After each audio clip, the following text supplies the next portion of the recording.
il y a des gens qui meurent, il y a des gens qui tombent malades dans leur logement à cause des faits d'insalubrité, ça existe. Nous sommes dans une situation systémique.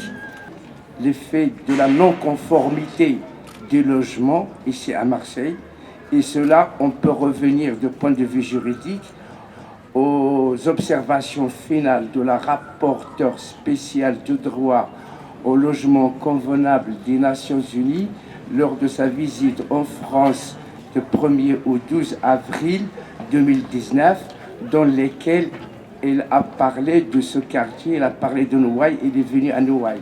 La rapporteure spéciale s'appelle Lailani Farah, avec son équipe. Et c'est un rapport accablant concernant le problème du logement à Marseille. Merci pour votre témoignage.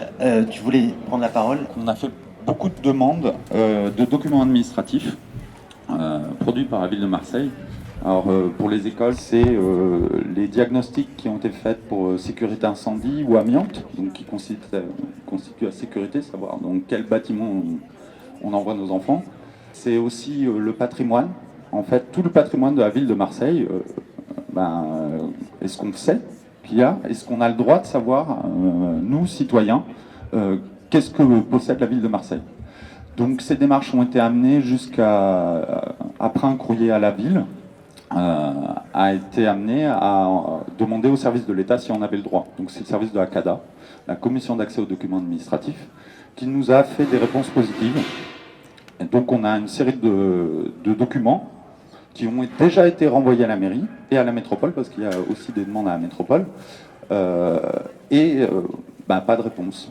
Donc là, on n'a plus qu'un choix, c'est entre guillemets d'aller en justice si on veut aller plus loin. Donc on a fait un communiqué aux élus. Juste, il y a 2 autres documents qu'on a demandé, nous, plutôt pour le collectif du 5 novembre. Donc c'est notamment à la métropole, vis-à-vis de l'enquête publique de la rue d'Aubagne. Cette enquête publique, ils ont produit un document à la fin qui dit, grosso modo, pour rénover ces immeubles, on va devoir faire des fondations sous tous les murs des bâtiments, ce qui est un chantier démentiel.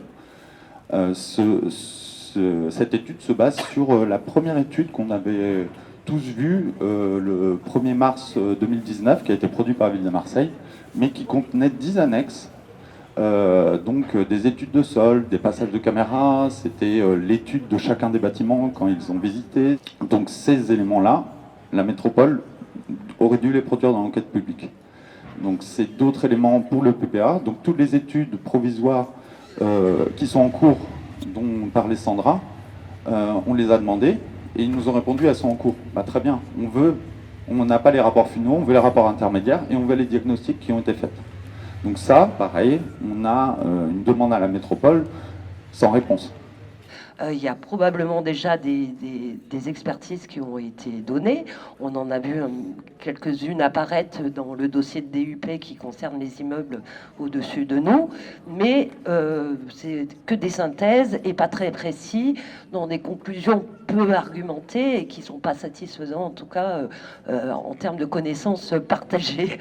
Donc ça, c'est une démarche que nous avons, nous, au niveau des collectifs, pour essayer d'avoir cette transparence sur ces aspects-là, puisqu'il y a aussi une crainte pour les riverains, de savoir quel est l'état du sol, quel est l'état des réseaux, parce qu'on nous dit au niveau des collectivités que pour l'instant les experts ne sont pas d'accord, donc ça c'est une problématique.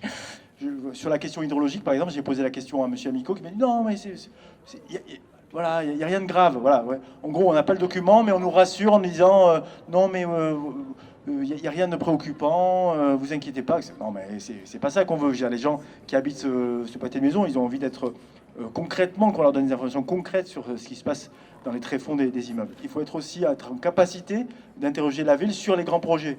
Parce que sinon, ça va se perdre dans les tuyaux, des tuyaux technico-administratifs et on va nous faire des réponses évasives. Donc, on fait une démarche auprès des élus. Là, on leur a envoyé un courrier aux 300 élus en leur demandant, on voudrait construire quelque chose de commun pour arriver, en fait, à avoir un dialogue et avoir le même niveau d'information pour pouvoir être un acteur, quoi. Donc, par là, dans la charte du relogement, notamment, on avait signé qu'il y aurait un guichet unique de la transparence Et on voudrait que ça soit étendu pas que au domaine du logement, mais au domaine des écoles, au domaine de... voilà, il y a d'autres collectifs qui cherchent à avoir des informations, culture, divers. Donc on voudrait qu'il y ait vraiment une relation entre l'administration, là, parce que ce sont des demandes administratives. Il n'y a pas de jugement à avoir sur le fait qu'on ait droit ou pas à ces documents. C'est juste maintenant, est-ce qu'on va en justice ou pas? Donc ça, c'est très important de ne pas cesser et de réfléchir nous-mêmes, là je parle en tant que citoyen, à la manière dont on peut être un contre-pouvoir. Moi, pour ma part, je voulais juste remercier tous les organisateurs depuis le début, en fait, depuis ce 5 novembre 2018, parce que vous avez assuré avec constance, avec éthique, et le fait d'être présent ici aujourd'hui face à ces immeubles, c'était aussi venir marquer symboliquement ce lieu, combien nous sommes à nouveau debout. Merci à toutes les personnes qui participent à ce type d'espace, parce que c'est pas évident au quotidien, c'est pas évident effectivement de nourrir cette énergie collective, aussi bien à la Plaine qu'ici que dans d'autres lieux. Et puis je crois qu'il faut oser dire aussi qu'on tâtonne en permanence sur la manière dont la parole circule, donc d'où on fait émerger une pensée, comment est-ce qu'on élabore une pensée émancipatrice, une pensée qui nous ramène à notre humanité. Et je crois que l'un des défis qui est le nôtre ici dans cette ville, mais plus globalement, c'est finalement de savoir quelles sont les conditions qui nous permettent toutes et tous de préserver notre humanité face à ce chaos et être en face de ces immeubles-là et de ce vide-là. C'est aussi revenir nourrir cette humanité. Bravo, bravo, et je tenais vraiment à le signifier ici. Bravo à vous. C'est les mots de la fin. Merci Soraya.